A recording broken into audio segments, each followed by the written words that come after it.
Welcome students. In the previous video, we had learned the concept like the central dogma and the transcription. Okay. Now, in this video, we will learn the concept like translation, translocation, and the mutation. Okay. So three concepts we are going to learn. So before that, let us learn the types of the RNA that will help to understand the today's concepts. So there are three types of RNA. First one is the ribosomal RNA, second one is the messenger RNA, and third is the transfer RNA. So what is RNA? RNA is nothing but the ribonucleic acid. So first type is rRNA, that is the ribosomal RNA.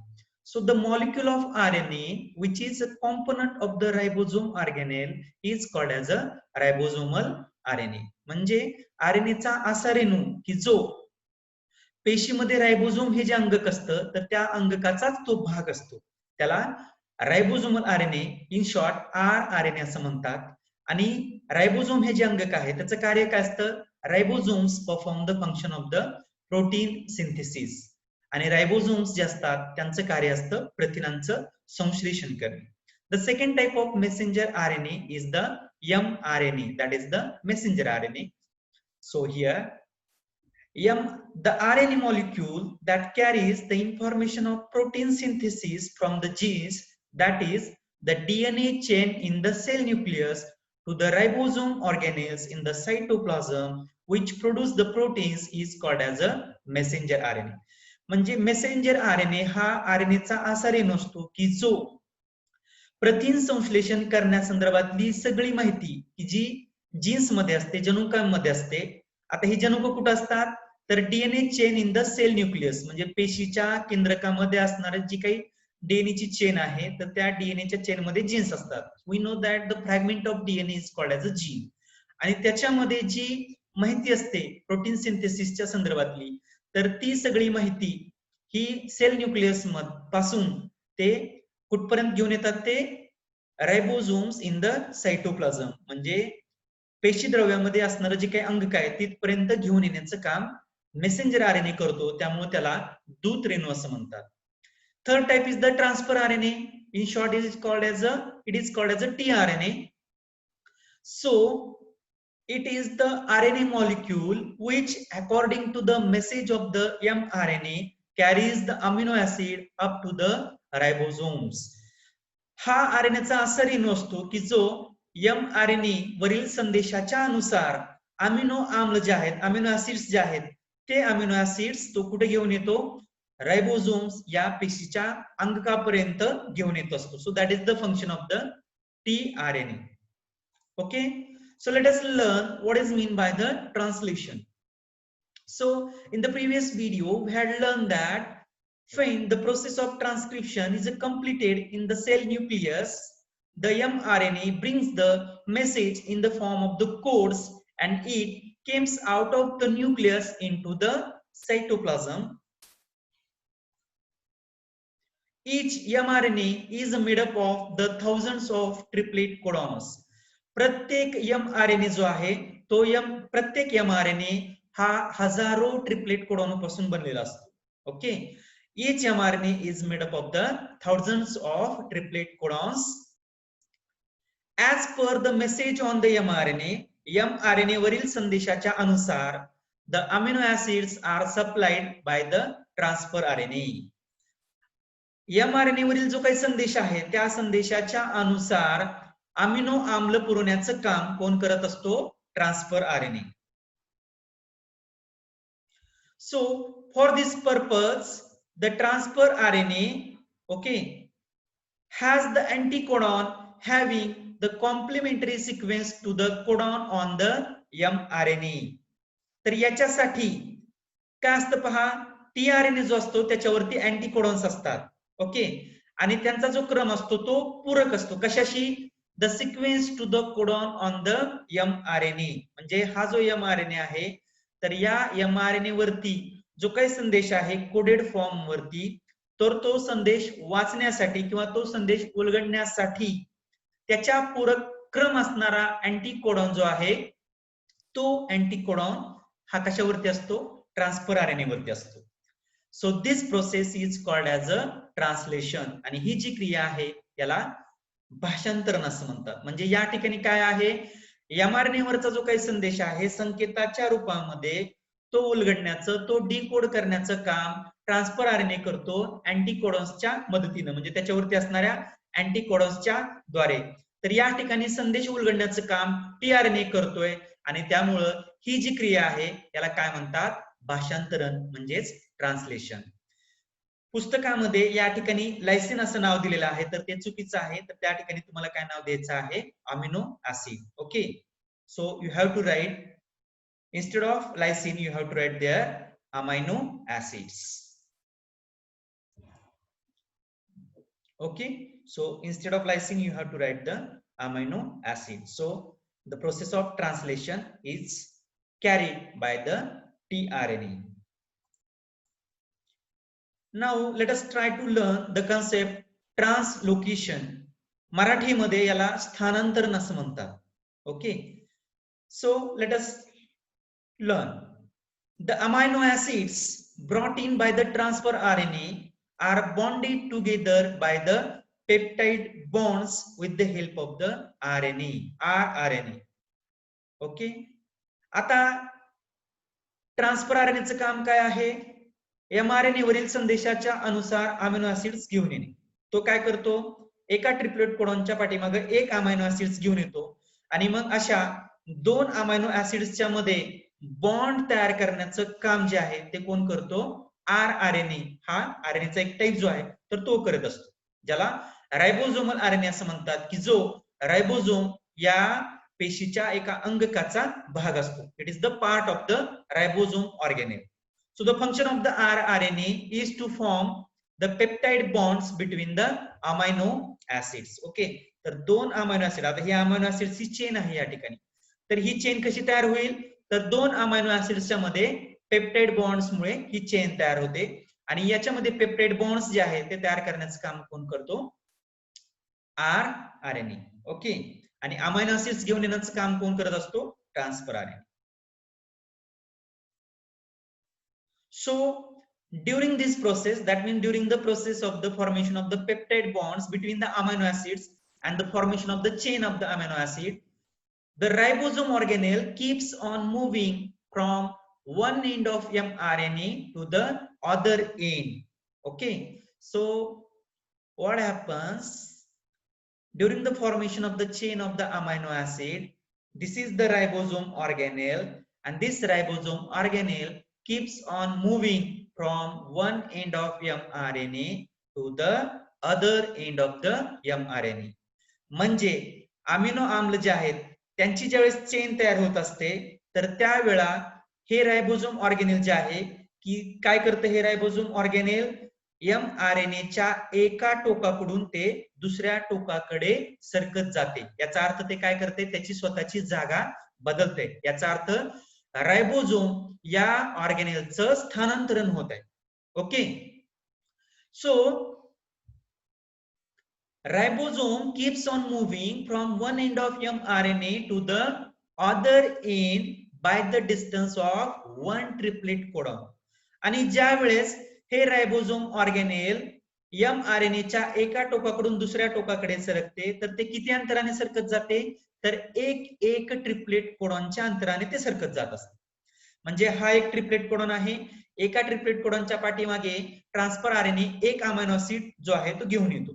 So एक amino acid आलं की काय होईल, हे जे ribosome organelle आहे ते काय करेल, पुढच्या ट्रिपलेट कोडॉनकडे सरकेल. हे आपल्याला समजण्यासाठी या ठिकाणी दोन ट्रिपलेट कोडॉन त्यांनी दाखवलेले आहेत. म्हणजे एक ट्रिपलेट कोडॉनने एक अमिनो ऍसिड च्या पाठीमागे, एका ट्रिपलेट कोडॉनच्या पाठीमागे एक अमिनो ऍसिड आले की रायबोझोम ऑर्गेनेल काय करेल, एका ट्रिपलेट कोडॉनच्या अंतराने पुढे सरकेल. Okay, so during the process of formation of the chain of amino acid, the ribosome organelle keeps on moving from one end of mRNA to the other end by the distance of one triplet codon and this is called as a translocation.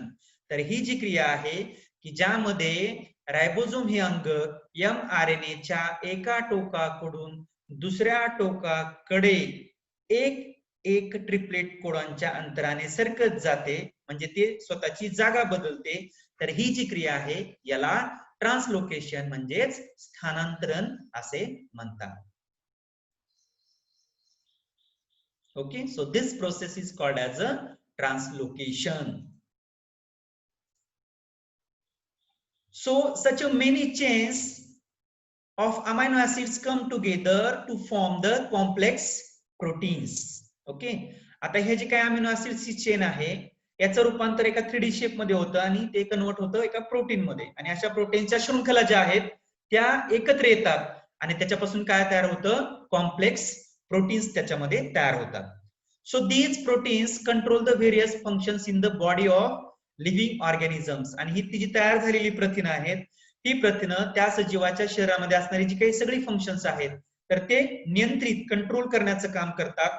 एवढंच नाही तर सजीवाचं जे काही appearance आहे, त्याचं जो काही स्वरूप आहे त्या सजीवाचं, तर त्याच्यावरती सुद्धा नियंत्रण ठेवण्याचं काम ही प्रथिनं करत असतात. म्हणजे एवढी महत्वाची ही प्रथिनं असतात. Now let us try to understand the concept of mutation. आता म्युटेशन म्हणजे काय, उत्परिवर्तन. Okay, so living organisms can produce the new individuals like themselves due to the genes only. म्हणजे प्रत्येक सजीव त्याच्यासारखा जीव तयार करू शकतो आणि याच्या पाठीमागे कारण काय आहे, त्याच्यामध्ये असणारी जनुक.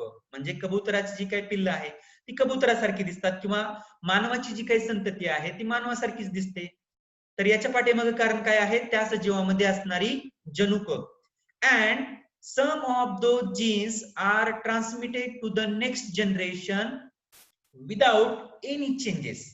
आता सजीवामध्ये असणारी ही जी काही जनुक असतात तर ही जनुक एका पिढीकडून पुढच्या पिढीकडे त्यांच्यामध्ये कोणताही न बदल होता ट्रान्समिट केली जातात. मग अशा वेळेला काय होतं, due to this some of the characters of the parents are transmitted to their offspring.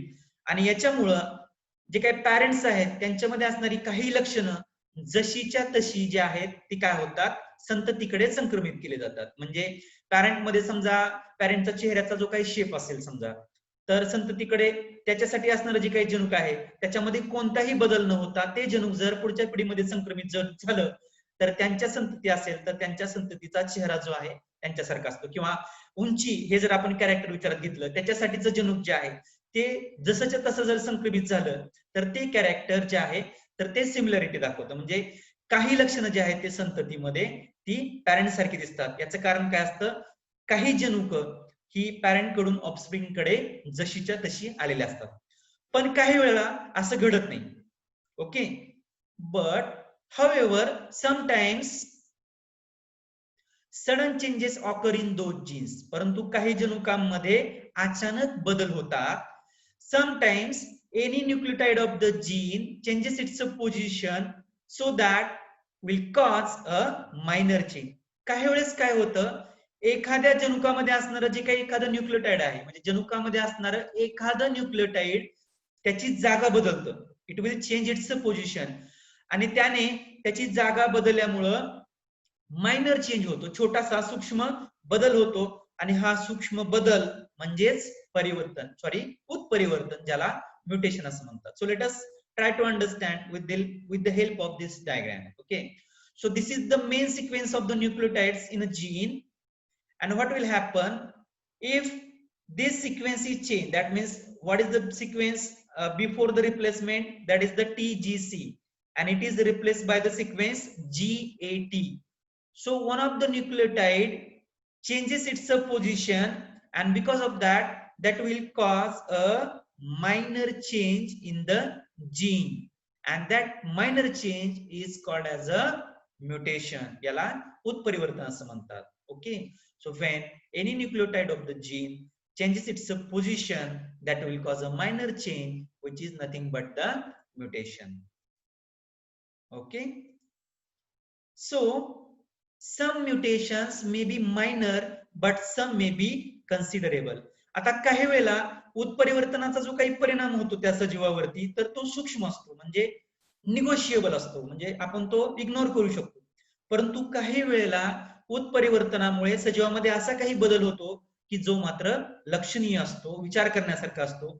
For example, mutation may cause the genetic disorders like sickle cell anemia. In the 9th standard, we had seen some genetic disorder like sickle cell anemia, Klinefelter syndrome, Down syndrome, like, okay.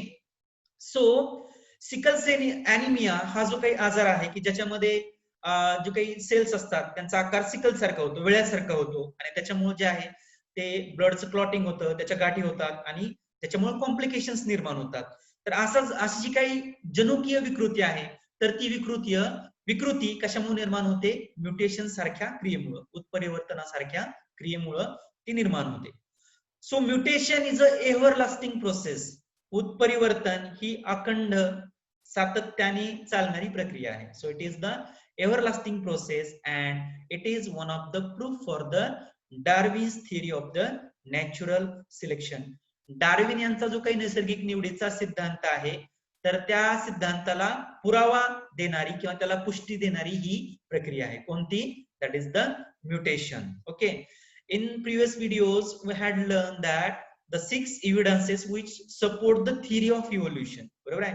उत्क्रांतीचा सिद्धांत जो आहे त्याला बळकटी देणारे आपण 6 पुरावे पाहिलेले आहेत. तर हा जो पुरावा आहे, हा पुरावा कशाला बळकटी देतो किंवा कशाला पुष्टी देतो? तर डार्विन यांचा नैसर्गिक निवडीचा सिद्धांत जो आहे तो त्याला पुष्टी देण्याचं काम करतो. Okay. So in this video we had learn the 3 concept. The first concept is translation. Okay. आणि ट्रान्सलेशन करण्याचं काम कोण करतो? टीआरएनए करतो. म्हणजे मेसेंजर आरएनए वरती जो काही कोडेड मेसेज आहे तो डिकोड करण्याचं काम टीआरएनए करतो अँटीकोडॉनच्या मदतीनं, ज्याच्यामुळं की एमआरएनए वरती जो काही संदेश आहे त्याच्यानुसार अमिनो ऍसिड जे आहे तो टीआरएनए सप्लाय करत असतो. ओके. आणि अमिनो ऍसिड कशासाठी आवश्यक असतात? तर प्रोटीन्स तयार करण्यासाठी. Then we had seen the what is mean by translocation. Translocation मध्ये काय होतं? The ribosome organelle keeps on moving from one end of mRNA to the other end of the mRNA by a distance of one triplet codon, and that process is called as a translocation. Okay. And then we had learned the concept mutation. Okay. So we had learned this concept in this video, and we will learn or we'll start the next chapter in the next video. So जर माझी videos तुम्हाला आवडत असतील तर माझा जो युट्यूबचा channel आहे शकील तांबोळी, तर त्या चॅनलला तुम्ही व्हिडिओजला लाईक करा, शेअर करा आणि सबस्क्राईब करा. So thank you all of you. So will meet in the next videos.